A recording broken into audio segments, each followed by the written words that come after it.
Imagine sending a text and then hours later, nothing. You send another message, nothing. Hours pass, still nothing. You keep checking your phone again and still nothing. Your chest tightens. What did you do? You replay every word in your head, every look, every breath, searching for that one crime that you committed. But there is no crime. There never was. You're not being punished for something you did. You've been punished for something you are. Someone who has needs, someone who has a voice. And that voice, they want it silent. But remember, it was always their mirror that was broken, not yours.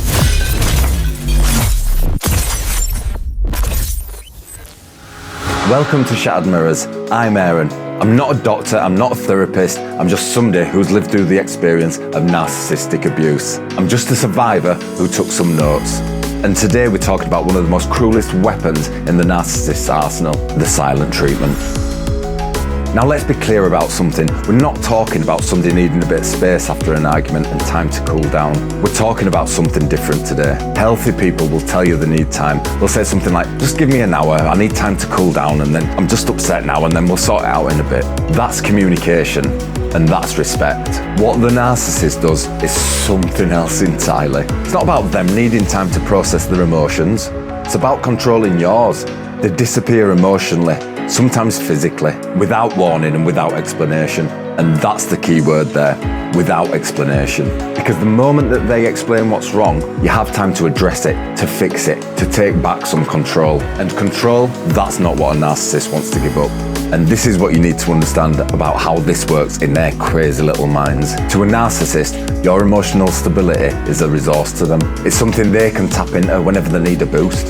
And when you're happy and you're secure, they get nothing from that. But when you're anxious, confused, and desperate to please, that's what makes them feel powerful. The silent treatment creates that anxiety on demand. It's like a tap they can turn on whenever they want to make you squirm. And the truly twisted part, they'll make you believe that you were the one who caused them to go silent. They'll frame their cruelty as a reasonable response to some little slight that they've imagined. You ask too many questions. You're too needy. You didn't read the mind correctly. The goalposts aren't just moving. They're invisible, and you're still expected to score anyway. Now, let me paint you a picture, because I know some of you are living this right now. You've been together months, maybe years, and things are going well, or you thought they were. Then one evening, you notice that they're a little bit quiet. So you ask if everything's okay. Fine. That one word, fine. The body language is totally closed off. So you try again. Did I do something wrong? That heavy theatrical sound that makes you feel about 2 inches tall. If you don't know, I'm not going to tell you. And then silence. They walk away. They sleep on the far edge of the bed. They leave the room when you enter. They respond to text with a single word. That's even if they reply at all. And here's the scenario that plays out in many homes. You've booked a table for a meal. You're really looking forward to it. You can't wait for it. Then nothing. No call.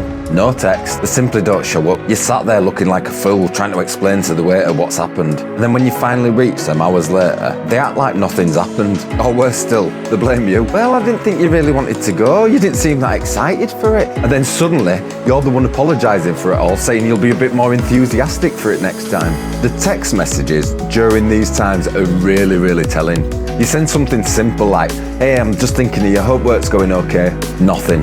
Hours later, you try again. Is everything okay? I've not heard from you. Still nothing. And by now your stomach's in knots, so you send a longer message, pouring out all your concerns, asking what you did wrong, offering to talk it through, and then maybe a day or so later you get a message out of the blue. Yeah, I'm fine, I'm just busy. 2 words for 24 hours of your worry. And here's where it gets even darker. The issue isn't just the silent treatment itself, it's what happens after. Because there's always an after. Eventually they warm up, eventually they come back. And when they do come back, the relief that you feel is overwhelming. It's like stepping into the sunlight when you've just been locked in a cold, dark room. And that's the trap. That relief creates a bond, a trauma bond. Your nervous system starts to associate them with the end of your suffering rather than the cause of it. They become the cure to the disease that they invented. Every cycle of silence and return drives this deeper into your brain. You become addicted to their approval because their disapproval has become genuinely painful. This is why victims of narcissistic abuse often describe themselves as feel like they're going mad. Because your reality is constantly being distorted. Because you've been conditioned like an animal in a lab to respond to their moods with fear and compliance. And the worst thing about it, they'll never admit it. In their mind, they're the victims. You're the one who's been too sensitive, too needy, too much. So what do you do with this information? How do you handle somebody who's weaponized silence against you? Well, the first thing is to recognize it for what it is. It's not a communication style. It's not about introversion. It's not about them being private. It's emotional abuse, full stop. Once you name it, once you see it clearly, it becomes easier to spot. That hands the power back to you. So let's look at some strategies for dealing with the silent treatment. Strategy number 1, don't chase it. And I mean, this is hard. I know it's hard. Every fibre in your being wants to reach out to them, to get the silence to stop. But chasing it is exactly what they want. And every text you send, every apology you give, every tear you shed, it fills up their tank. Strategy number 2, fill the space. When they go quiet, you go live. Call a friend, go for a walk, pick up that hobby you've abandoned. The silent treatment only works if the silence is unbearable. So make it bearable, make it comfortable. Reclaim that space that they're trying to make cold, and you fill it with warmth from other sources. Strategy number 3, document everything.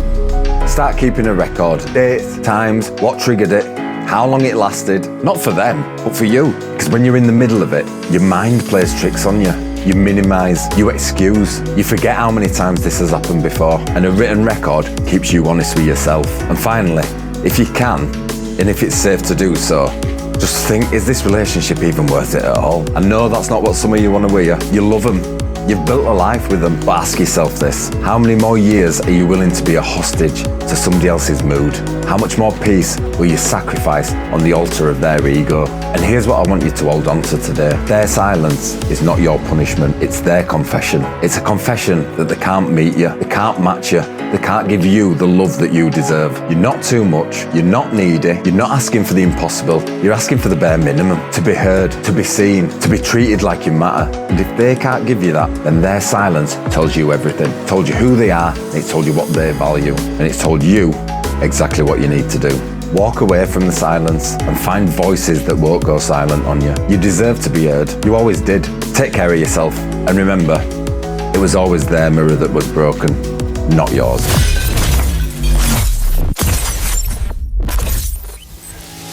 So if this video gave you a moment of clarity or just validated the hell of what you've been going through, then please do me a favour, hit that like button. Not for my vanity, but to send a signal through the noise. It tells the algorithms to send this video to someone else who's still trapped, someone else who thinks they're still crazy. And if you want to keep walking this path to freedom with us, then please subscribe.